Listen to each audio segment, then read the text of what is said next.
Good afternoon, everyone, and welcome to this very exciting panel about China, Latin American, Caribbean relations as part of the China Global South Conference that the Atlantic Council is co-organizing in this very strategic moment. My name is Pepe Zhang, and I'm a senior fellow within the Adrienne Arsht Latin America Center at the Atlantic Council. And I'm very thankful for everyone's participation in this panel, both in our studio and virtually. And a special thank you for the four panelists that are joining us in this special event today. What a pleasure to have you guys with us. We only have 45 minutes, so I'll try to keep my opening remarks relatively short, including a quick round of introduction of our panelists, and then dive right into some very specific questions. I think China, Latin America, and Caribbean issues certainly in recent years and recent months are getting a lot of attention. When I think about what happened in recent months, specifically the last 3 months, there was already some pretty significant development. I think about, for example, in late November when the president of Uruguay, Gaia, was visiting China and met with President Xi. I thought about the Chinese Foreign Minister Wang Yi visiting Beijing early this year, and I think it was just a couple weeks ago, maybe it was last week, that the Ecuadorian government finally and Congress finally ratified the free trade agreement with China. So this is a space where there's no shortage of exciting activities. And we're very lucky today, once again, to have the four leading scholars in the space with us who have been very prolific in following and producing up-to-date analysis on this very dynamic relationship. Quick introductions of them. Victoria Chonn-Ching, who is a non-resident fellow with the Adrienne Arsht Latin America Center within the Atlantic Council. In addition to that, significant experience on China, Latin America, Caribbean research, especially in the extractive industry, telecommunications industry, China-Peru relations, other relevant experience. Victoria is a teaching fellow at the University of Southern California and formerly Universidad del Pacífico. So thank you, Victoria, for joining us from the studio. Next to Victoria, we have Parsifal de Sola, who is a non-resident senior fellow for the Global China Hub within the Atlantic Council. And Parsifal is also the CEO of Andres Bello Foundation, one of the leading organizations in our region focusing in Latin America and the Caribbean region, focusing on China, Latin America research. And he's had significant professional academic experience across Latin America and the Caribbean, the US, and China. And next to Parsifal, we have Dr. Ellis. Evan is a research professor of Latin American Studies at the U.S. Army War College Strategic Studies Institute, with a focus on China-Latin America relations and, of course, some of the other non-hemispheric actors. Evan is an impressive and one of the most prolific authors I've ever seen, has published over 480 works, including 5 books, many of them about China, Latin America, and previous relevant experience, including State Department, policy planning, and, of course, Western Hemisphere and international narcotics and law enforcement issues. Finally, Margaret Myers. Margaret, what a pleasure to have you with us. And Margaret is the director of the Asian Latin America program at the Inter-American Dialogue. Other relevant affiliation experience include Department of Defense, Georgetown University, George Washington University, Johns Hopkins SAIS, Wilson Center, and the United States Institute of Peace. So with that, I'd like first to delve into the technical part of the discussion, which is a quick reminder to folks that feel free to engage with us throughout this event. You can submit questions via askac.com, askac.org. My apologies. You can submit your questions there, and we're hoping that we can save 10 minutes toward the end of the time, end of the panel, to have our panelists to respond to some of these questions.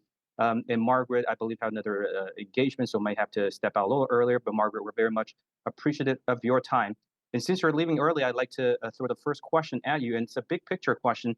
And as I mentioned earlier, this panel has produced so much relevant work, and I'm hoping that hopefully, as we discuss on these relevant topics, love to hear some of the recent work that you've been doing, the new insights that you found.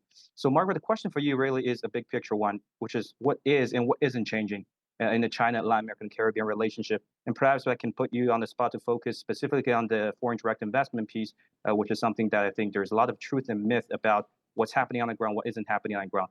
So with that, Margaret, take it away. Let us know your thoughts on this very important issue. Thank you so much, Pepe, for the introduction, and to all of the organizers for the very kind invitation.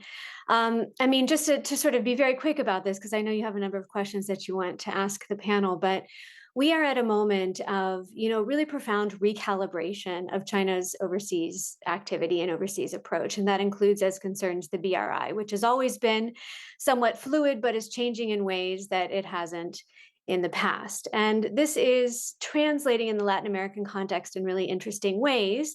And looking at FDI is one sort of lens through which to really understand how dramatically some of the changes are manifesting, not just in Latin America, but in all parts of the world.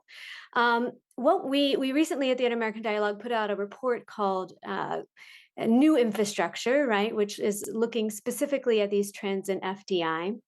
And what we found is that, in fact, we're seeing something of a tapering, right, if we're talking about greenfield investment, new projects, but we're seeing something of a decline if we're talking about acquisitions, mergers and acquisitions, right? And that has historically been one of the primary means through which China has engaged in economic activity in the region, especially in strategic sectors of interest.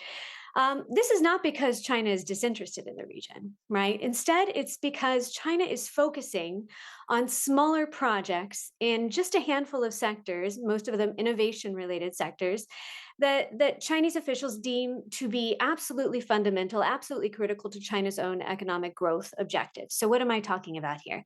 In the context of Latin America, we're talking about electric vehicles, we're talking about high-end manufacturing, we're talking about ultra-high voltage transmission lines and other urban infrastructure, for example.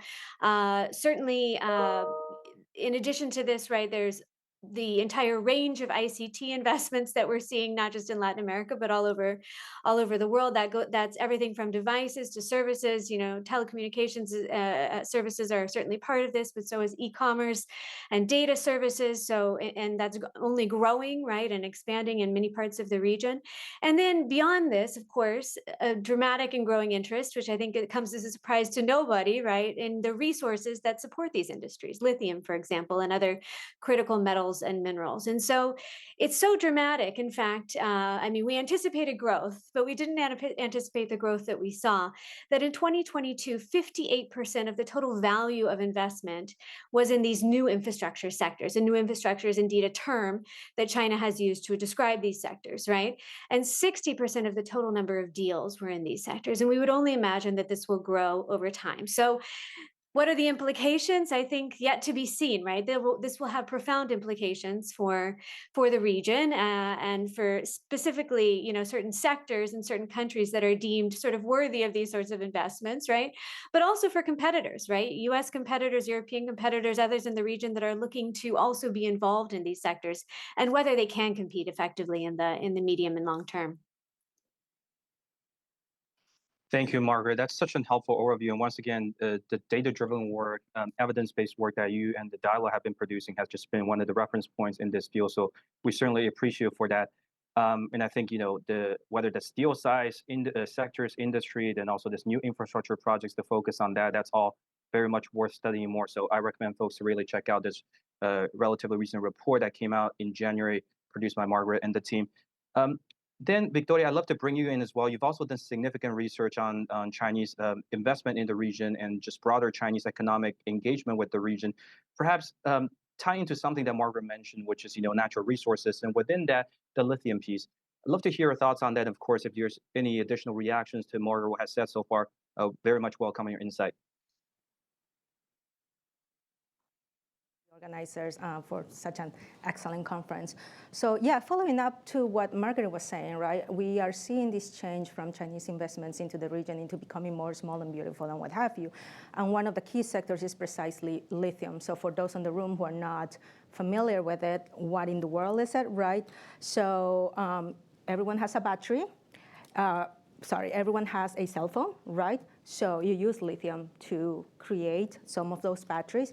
You also want to have an electric vehicle. So from the more economic perspective, not the nuclear perspective, which is the more security-oriented part, you have a region that holds more than 50% of the world reserves of lithium, right? So this is something that has gained track, especially as most countries are trying to move away to, or depending on these fossil fuels and moving into more climate conscientious movement and what have you. So in this case, there are 3 countries that hold these 50% or more than 50% reserves, which is what I call the ABC, Argentina, Bolivia, and Chile, right, the lithium triangle.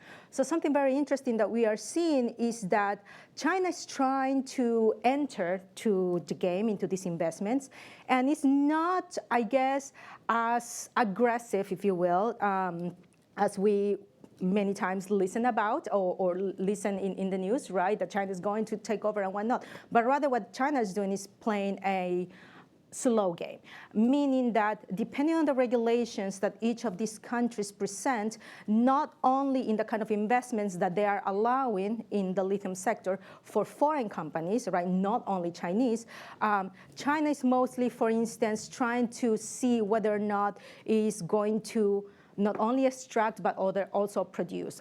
For example, and they're very different scenarios. In the case of Argentina, right, we see a lot of private companies, and that's depending on the regulations that are set up in the country. And because they're private companies, so we are not only seeing Chinese companies trying to enter, but we are also seeing American, Australian, French, even South Korean, Japanese companies competing with each other, right? In the case of Bolivia, it's more centralized, it is state-owned, but we also see Chinese companies trying to get into these coordinated deals, right, with these SOEs or state-owned enterprises from Bolivia in trying to see how they're gonna extract. In the case of Chile, it's a mix as well, but it's also centralized. Why do I mention this? Because when you extract lithium, there are a lot of socio-environmental implications. So there is this movement about how can we move towards the most responsible mining? So one of the big questions right now is what role, right, China will play in helping these countries perhaps, right, trying to comply to this so-called responsible mining, or to what extent China may also play a role, right, in the potential race to the bottom of these countries. What do I mean by that? In the sense that because lithium has become such an important mineral that is attached to innovation, that is attached to industrialization and development, the fear is that some of the regulations that have been placed in these countries, right, might fizzle down or might weaken, right, in terms of governance and what have you, and that because they're pursuing these materials, we might not see the kind of accountability or transparency that sometimes we would expect. Again, what role would China also play there, right, in helping in strengthening these regulations, or the opposite, and not just China, but also all the other competing countries that want to play a role or take, let's say, a stake on this. So. Thank you, Victoria. And I think, such a critical point about how Chinese investment and economic activities are interacting with, adapting to, and reacting to the local conditions and local regulatory factors. I'd love to come back to you in a little bit, if time allows, to you and Margaret as well, on more insight on the Chinese FDIs. But I do want to pick up on one point and perhaps move on to Parsifal. Towards the end of your remarks, Victoria, you mentioned the competition piece. And of course, we from Washington follow this topic very much closely. In Parsifal, I think the question I'd love to ask you is, if we take a step back and look at this at a higher geopolitical level, think about the U.S.-China competition, U.S.-China rivalry, how does Latin America fit into that? What is the geopolitical alignment, so to speak, from a regional perspective? Love to hear your thought on that, and I think that will be a good way to frame that to allow us to then dive a little deeper into some of the additional specific issues and topic areas. Thank you very much, Pepe, and obviously thank you to all of you in the audience and the Atlantic Council for organizing this amazing panel. To your question, Pepe, so the predominant understanding is that in Latin America, geopolitical positioning when it comes to China-U.S. rivalry is that most countries seek a kind of to maintain an equidistance or to be neutral when it comes to the rivalry, to take a step aside, not take sides, not they don't want to be put in a position where they have to choose a side that doesn't align with their interests, and this is the so-called preference for non-alignment, right? That being said, despite international commentary and the rhetoric coming out from Latin America, especially left-leaning countries, data and evidence doesn't seem to support this. Why do I say this? Overall, the regional response to rising tensions has been driven primarily by national interests, aligning with either the U.S., and the EU, Western Bloc, so to speak, or with China, depending on the issue and on how that issue relates to domestic interests. I'm going to be citing a lot of data from a recent study published by it's a Spanish institute called the Real Instituto Elcano. It's a Elcano Royal Institute. So two key factors to take into account before I get into the data. The first one is that Latin America is by and far the most democratic developing region across the world. It is, when we compare it to Africa, the Middle East, Southeast Asia, democratic indicators are far higher in Latin America as a whole than they are in the rest of the world. And the second point is that the same can be said for human rights records. So please take into account these two factors for the following data. So the study, they do an overview of the resolutions at the UN General Assembly between 2001 and 2023. Which ones specifically? They have to fulfill one condition, that the West, meaning the United States and the EU, voted.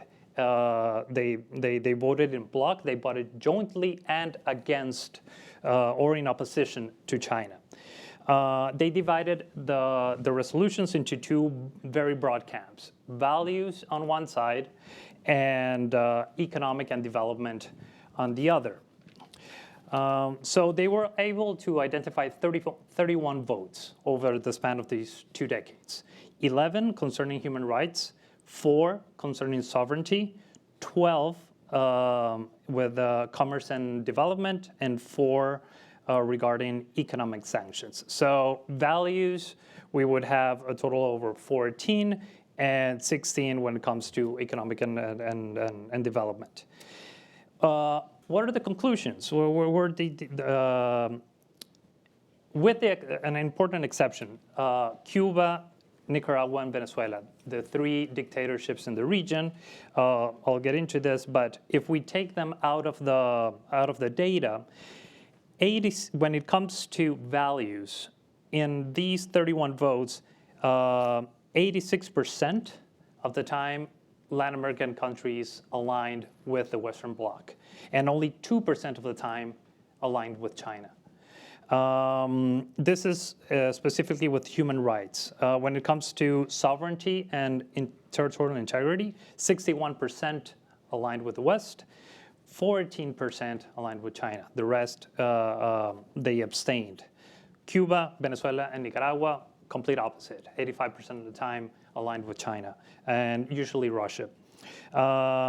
It's important to point out that this is regardless of the political ideology of the government in question. Fortunately, throughout Latin America, there's been a lot of the pendulum has swung between left and right, generally speaking, with the exceptions of some countries. But regardless of the government in question, the statistics remain the same. And another important thing is that when you compare these results with other regions, Latin America aligned the most with the bloc when compared to Africa, the Middle East, Southeast Asia. The numbers on the economic and development side, we turned the tables 180 degrees. 90% of the time, Latin American voted with China on resolutions regarding to economics and development, with 97% in favor of China when it came to economic sanctions. The same can be said for Venezuela, Cuba, and Nicaragua, and they aligned 100% of the time. So even Paraguay and Guatemala, so 2 of the countries that still recognize Taiwan, the tendency is exactly the same. They actually voted with the rest of the region when it came to values, with the Western Bloc, and they voted with China when it came to economics and development. So what are the conclusions here? Latin American, quote unquote, they choose a side based on domestic interests. It does not respond to geopolitical alignment with either camp. And again, with the exceptions of the autocracies in the region. So this is quite telling, and this is a recurring topic that has been going on throughout the day. As well, our colleagues who were talking about Africa, that the economics is at the center of this relationship, and with this. The main difference with Latin America is that, and I think, in my personal opinion, is an understated aspect of the relationship between Latin America and the West is this alignment in values. It's usually not something that is brought up. It's always geopolitics. It's always great power politics, and I think that's a huge lesson for people who are observing the region, and which is the right message to engage in the region. Thank you, Parsifal. And again, I think we all appreciate these, data evidence-based insights to distinguish the facts and the myth and kind of understand, just make the value-based conversation and also the competition-based conversation a bit more precise and grounded.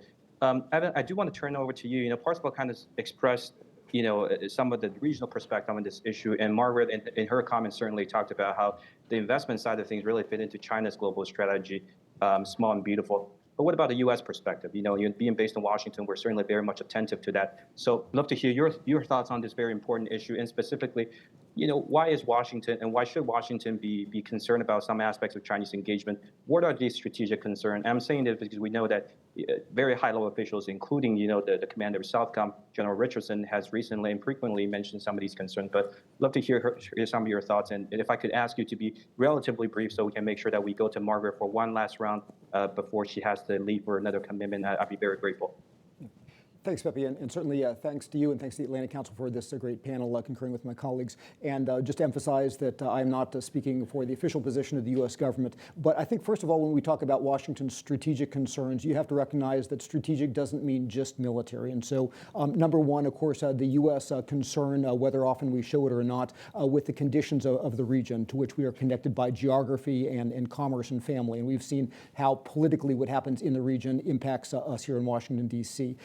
And China, in many ways, impacts those conditions, whether in the pursuit of its interests or deliberately. So number one, obviously, the economic. The question at the end is China pursues very aggressively securing resources from the region and others, wanting to make sure that the region, through strong institutions, gets a good deal. So the region doesn't just end up exporting its commodities and soybeans and buying expensive Chinese products and services, with the Chinese realizing the value added and the region not reaping the benefits of that. Obviously, the related issue of environmental issues and corporate social responsibility and related things like IUU fishing and the taking of the region's resources without adequate compensation.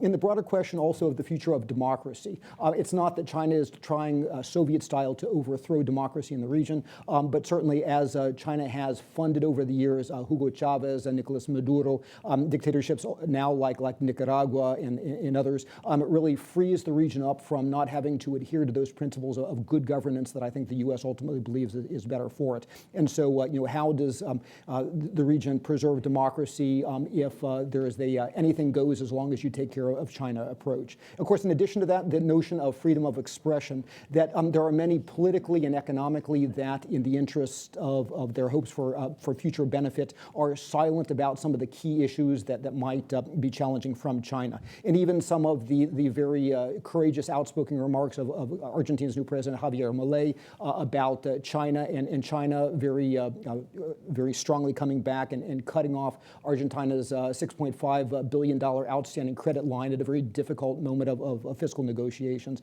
And so trying to make sure that the region is in good condition. But beyond that, of course, there are other issues that are more of a strategic technological and strategic military perspective. So number one, obviously, the issue of digital sovereignty, knowing that according to China's own 2017 national security security law that anything that is of interest and benefit to the Chinese people can be taken from companies like Huawei, whether they say they would never share their customers' data or not. So the question is that when you have such penetration, 20 years of Huawei presence in 3G, 4G telephones, Xiaomi, now in 5G, data centers, surveillance equipment with companies like Hikvision and others, how do you preserve the sovereignty of government decision in the region?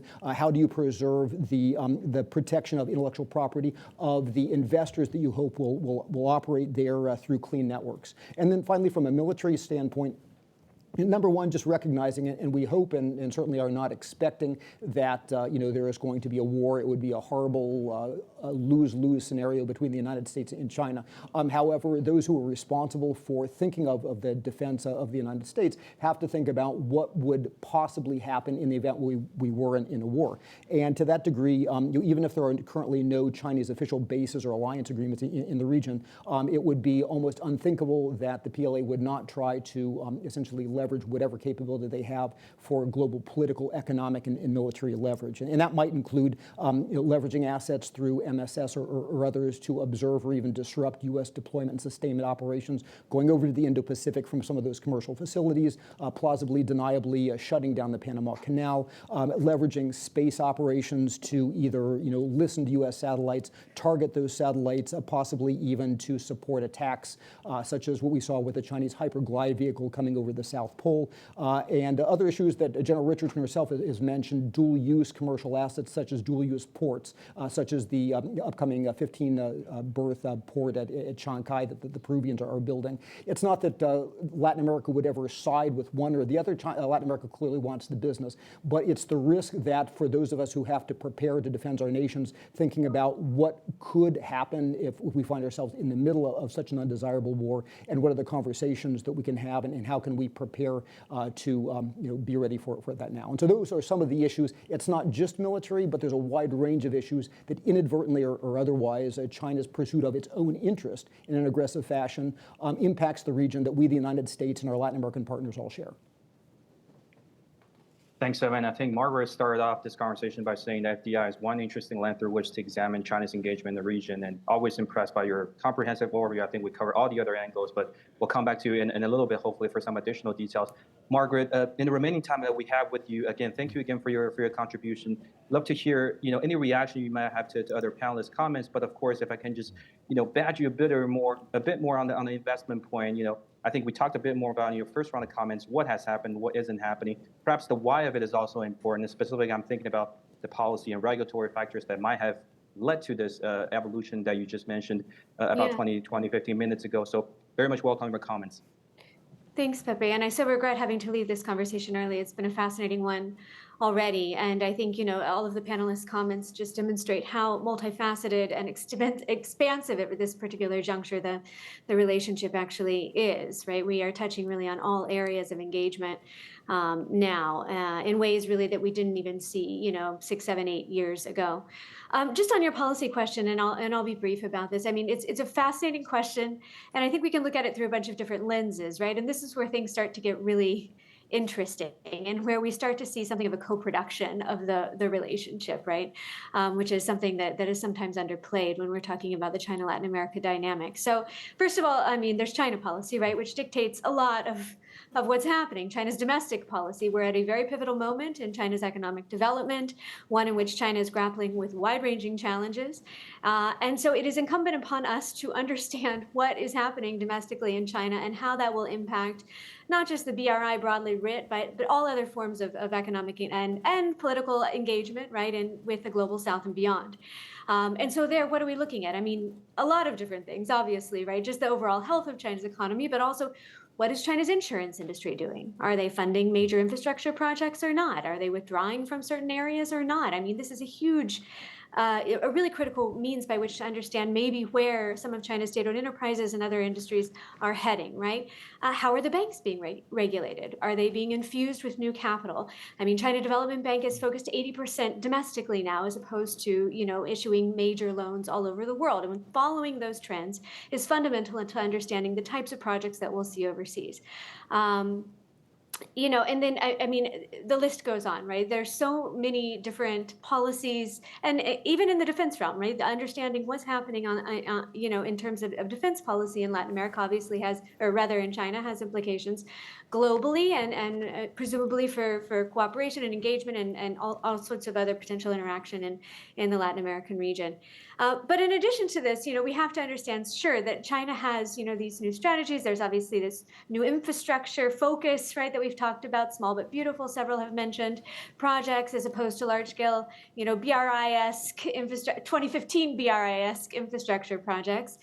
But that doesn't mean that everything that China is going to attempt to do in Latin America is going to happen in the way it may be intended. And I think one really wonderful story here, or exemplary story, right, is that of Cauchari, right, which is a very large solar park, the largest in South America, that was financed 85% by China Exim Bank, which gave a loan to Jujuy province several years ago to build this facility.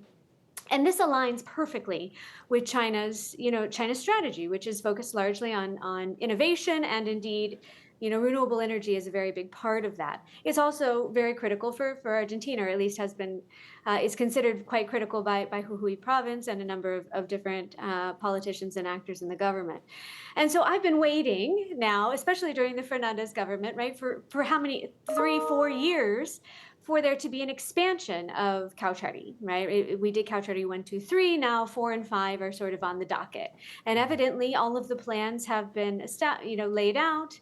There is an understanding of what it would take to finance this initiative, and there's a proof of concept there, right? It's established, it's connected, and it's producing energy. So why didn't it happen? It did not happen under the Fernandez government, when there were friendlier relations with China, perhaps, than during the previous one. And there are many different hypotheses, but the story one hears is that, the governor of Jujuy province, who is of a different political persuasion than Fernandez, did not want to give Fernandez a political win at that particular moment. And so, these are the dynamics, right? These political economy considerations that we have to understand that affect really so much of this deal making, and really across the board, across all sectors.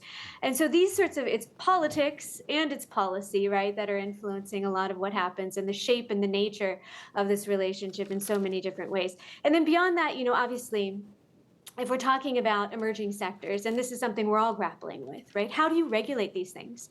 How do you achieve best outcomes in lithium? This is new. This is all new, right? ICT also. It's upgrading so quickly that, here in the US and in Europe, and really across the board, we're seeing efforts to begin to think about what policies need to be in place to ensure that consumers have the best overall experience, but that many other rights and protections are in place.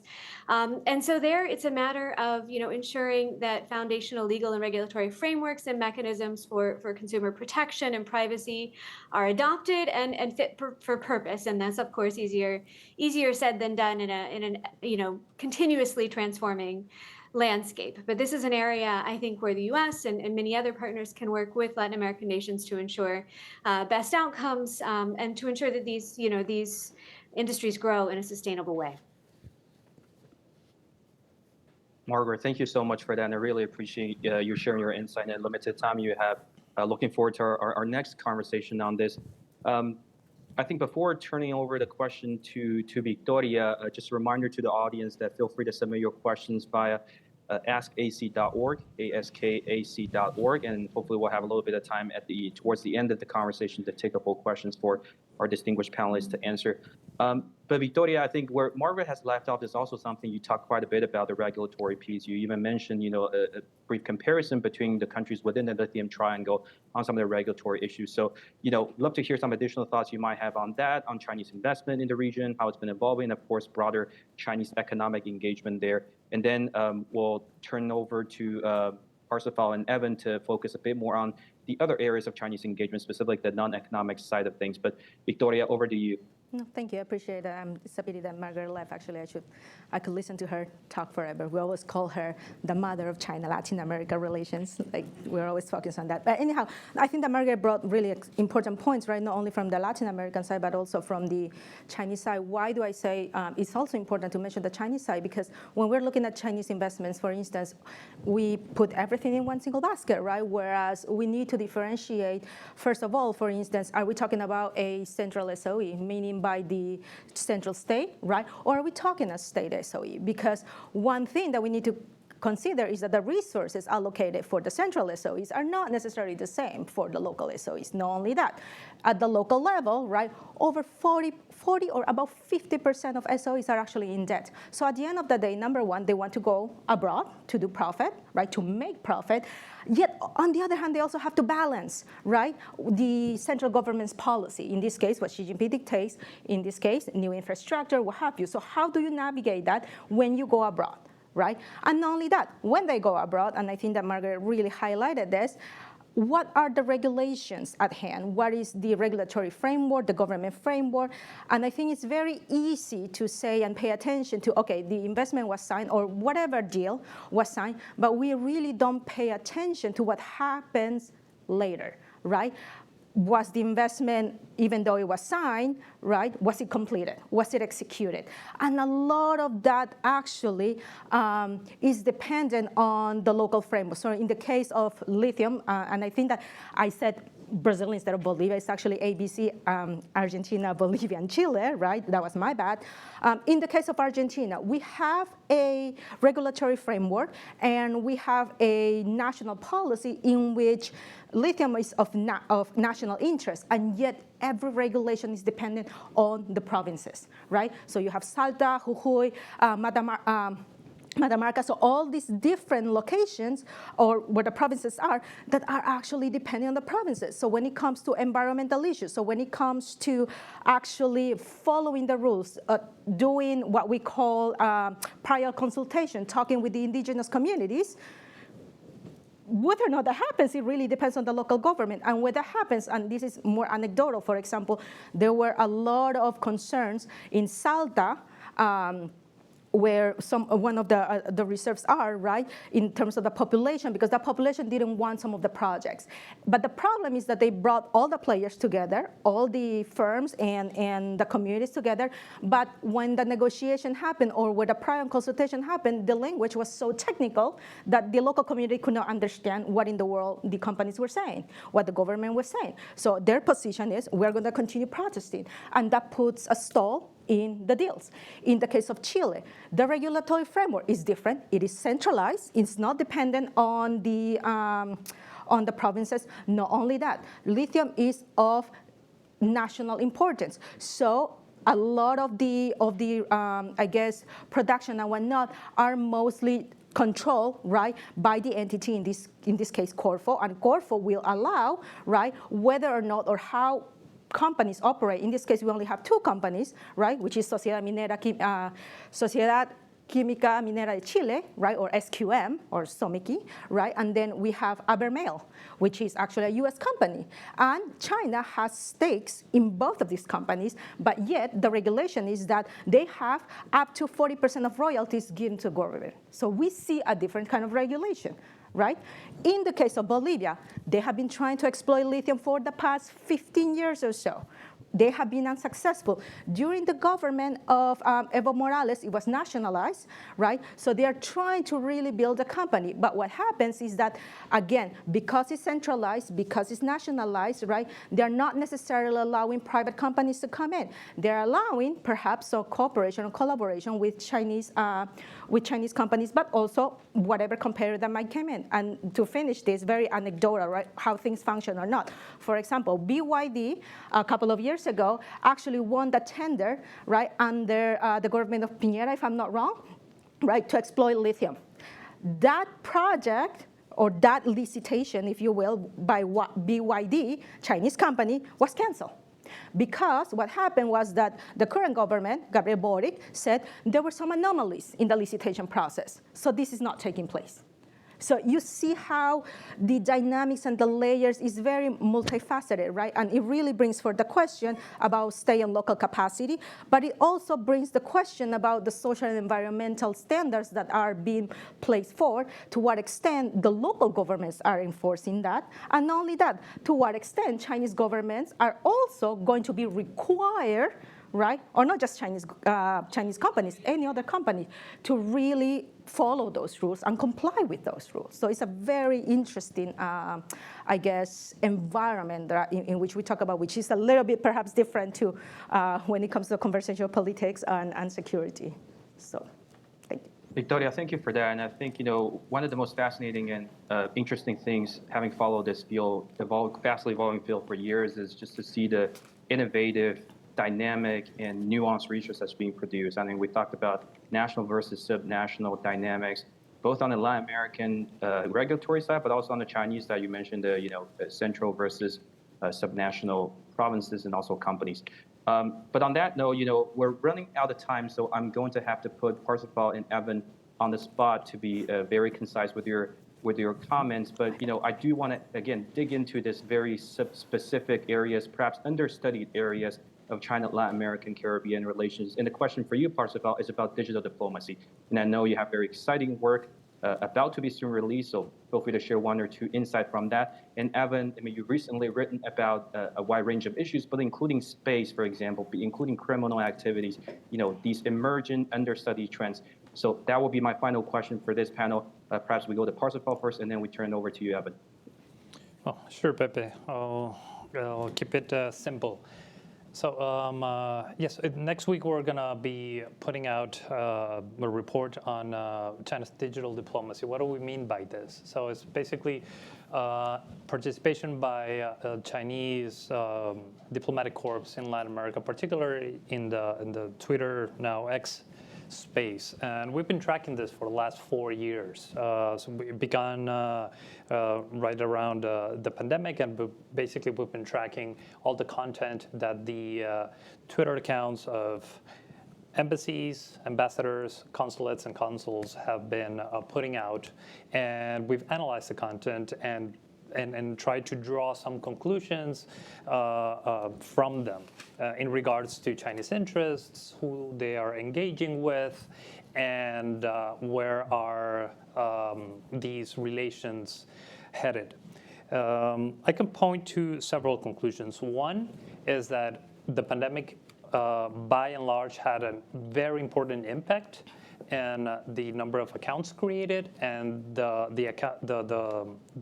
quantity of content that was put out by these accounts.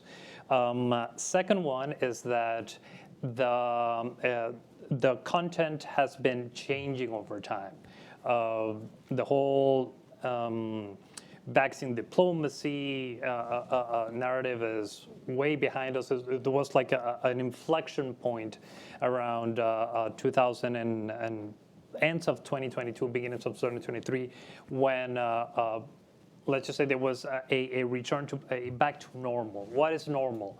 So, and this been talked about throughout the day, is there's a proactive approach and a reactive approach. The proactive approach is focused mostly on promoting China as part of the global South, reliable ally, generally pointing to tensions between the U.S. and the region, and they often reference U.S. intervention throughout the Cold War in the region, and try to mold that into an argument of understanding, is that we know where you're coming from, and this is an adaptation to Latin America's own history and own dealings, not. When we compare it to Africa, that it has to do more with colonial history. In Latin American cases, mostly about the United States and its intervention in the region. In the Caribbean, per se, that is often a region that is not talked about, because it does have an important colonial legacy still that it's dealing. It's very multicultural. The topics address those concerns from the different Caribbean countries, and therein because of European colonial legacies in the region, these topics are also brought onto the table. So what does this say? A, there's an important understanding or increased understanding of domestic and regional politics, which talking points to use to drive a wedge between Latin American countries and the United States. And secondly is who do they interact with primarily?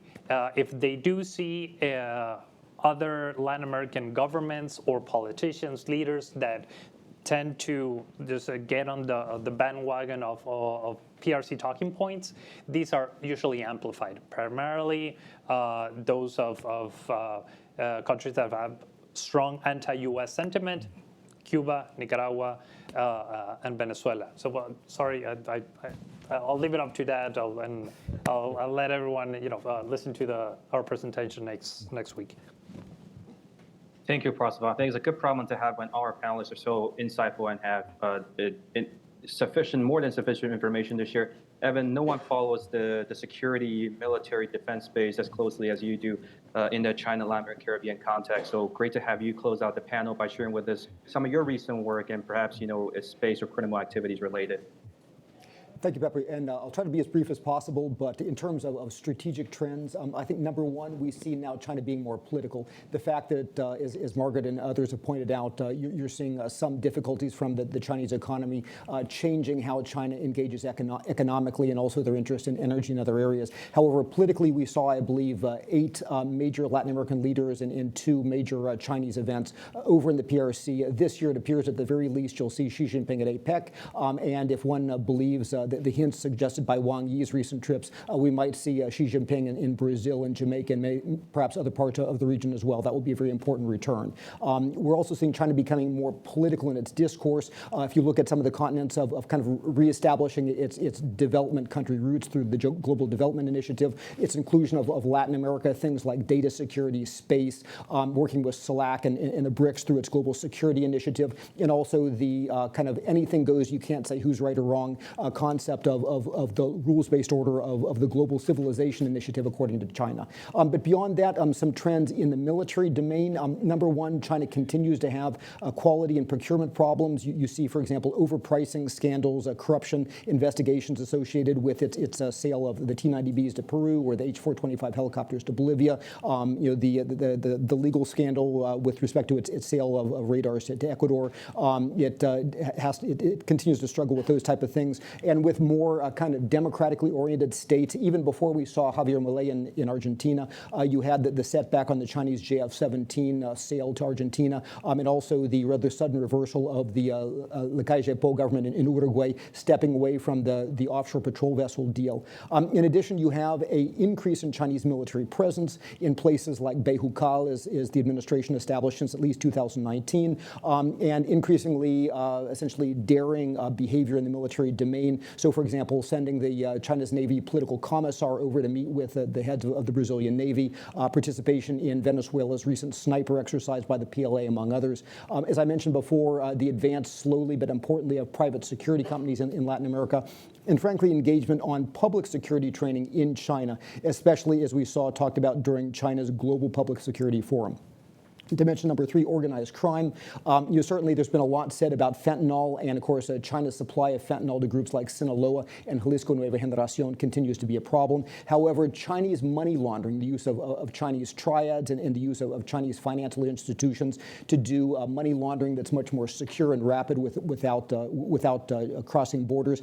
This has been a major deal in Mexico and a major deal in other places. A very good case put out by Florida International University called Flying Money, a Chinese by the name of Li Ziji, is a good example. But also China in illicit supply chains, gold.